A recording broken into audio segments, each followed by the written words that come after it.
Hello and welcome to Vault Holocron. I'm Jonathan and today we will be discussing the Mortis trio. Mortis was a 3-episode plotline from Star Wars Clone Wars Series 3 and introduced us to 3 immense force beings which were embodiments of the Force.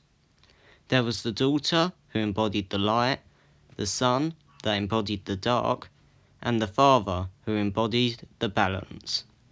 They all lived in Mortis, a place full of the Force and full of interesting discussing points. Today I'm focusing on the father, son and daughter, and how they each not only embody their respective parts of the Force, but also each of Mortis's visitors. So first I'm going to start with what I believe to be the easiest comparison, Anakin and the son.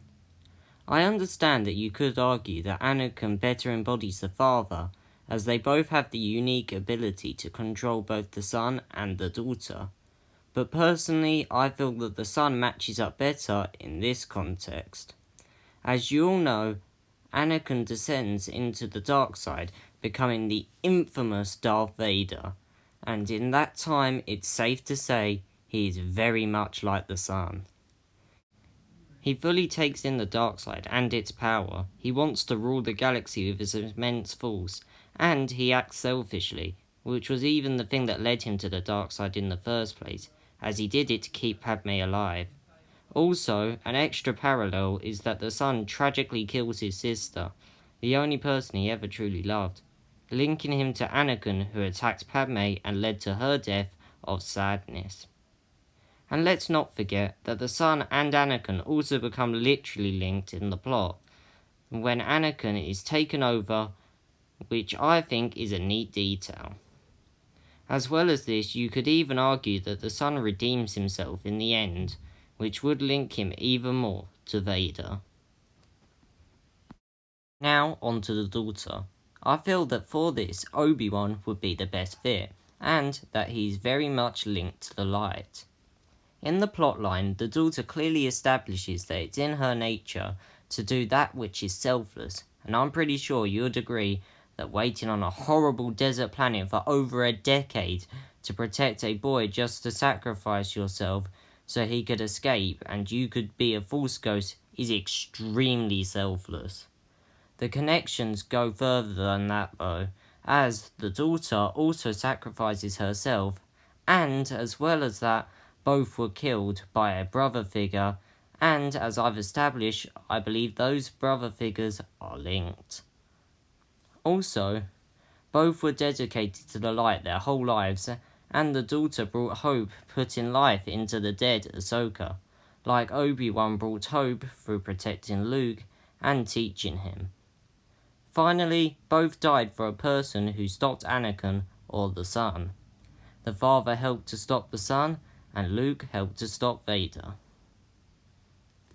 Finally, we'll be discussing the father and how I believe he links to Ahsoka. Now I understand that she doesn't control Anakin and Obi-Wan, but you could argue that she influences them. Anyway, that's not the main point I'm raising. The point I'm raising is that Ahsoka isn't fully linked with the Jedi and the light, as she left the Jedi Order, becoming a Grey Jedi. This means that she doesn't follow the strict Jedi code, but a looser version. How much a Grey Jedi is like a Jedi varies, as there are no guidelines for it, but I'd say that becoming a Grey Jedi qualifies Ahsoka as the father very well. I would like to note as well that the father is literally grey, so that's a neat bonus. Also, the father decides to go down with his son, realizing his mistakes, and similarly, Ahsoka in Rebels won't leave Vader.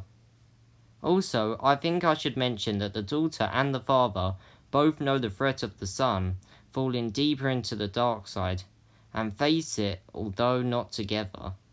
And, after Anakin's turn, Ahsoka and Obi-Wan are on the same side, knowing the threat of Vader, although not fighting together. Finally, I would briefly like to mention Mortis, the daughter's owl, which you could say contradicts this theory, but I'd say that Mortis is a reference to Ahsoka being resurrected by the daughter on Mortis, and nothing about how Ahsoka embodies the daughter.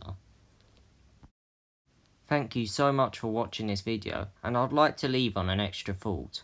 We meet Obi-Wan first in the story, then Anakin, then Ahsoka.